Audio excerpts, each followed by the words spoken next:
From the Northway Bank Online Newsroom, I'm Gare McKenzie. This local and regional news update is brought to you by Northway Bank. Get big savings close to home with Northway Bank's Community Sense digital coupon book, filled with valuable money-saving coupons from hundreds of Northway Bank business customers. Visit northwaybank.com for more info. Northway Bank with 17 locations throughout New Hampshire. The people you know, the bank you trust, member FDIC, equal housing lender. There's apparently new information in the case of the missing 15-year-old North Conway teenager, Abigail Hernandez, who was last seen leaving Kennett High School more than 8 weeks ago. The Associated Press reports authorities plan to release more information about the case in a news conference later this morning in Concord. Participants will include the New Hampshire Attorney General's Office and the FBI. The Conway Daily Sun reports WBZ-TV in Boston says Abigail is, quote, believed to be alive and has been in contact with her mother. The Sun further reports an FBI press officer in Boston would not say whether he knew if Abigail was alive, and then more details would not be provided until the press conference.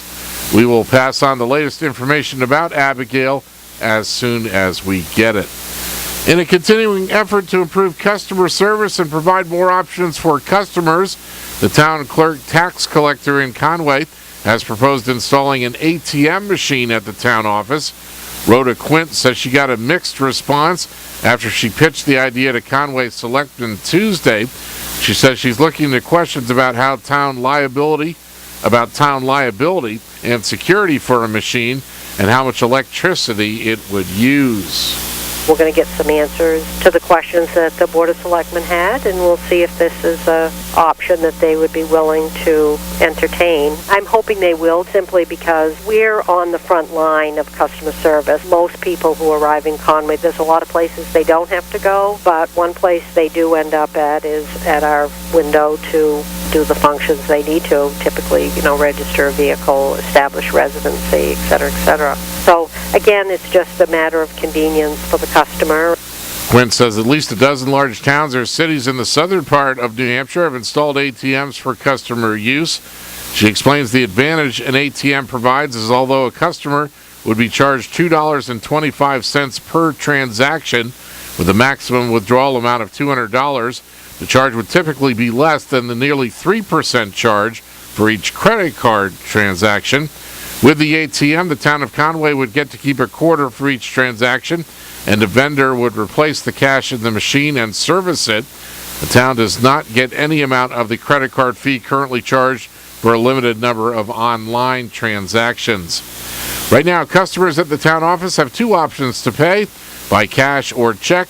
Quint says her clerks typically process more than 100 financial transactions a day.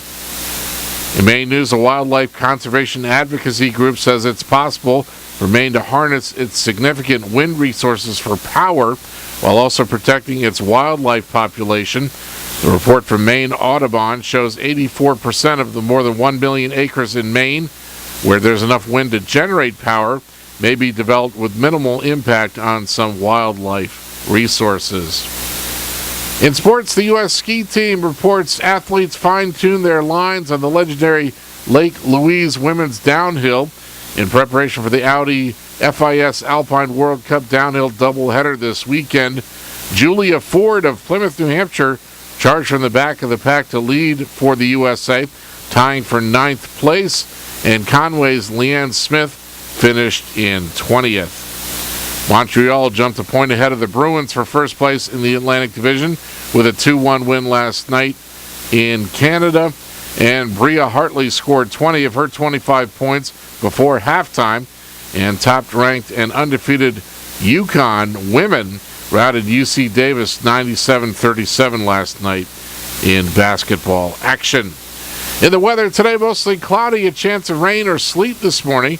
Then a slight chance of rain this afternoon. Highs around 40, lower 40s in southern Carroll County. Northwest winds around 10. Cloudy tonight, snow likely or a chance of rain in the evening, then snow likely after midnight. Accumulation around an inch up to 3 inches in southern Carroll County. Lows in the lower 20s, slightly milder in southern Carroll County with light winds. And partly sunny on Saturday, highs in the lower 30s. From the Northway Bank Online Newsroom, I'm Gare McKenzie.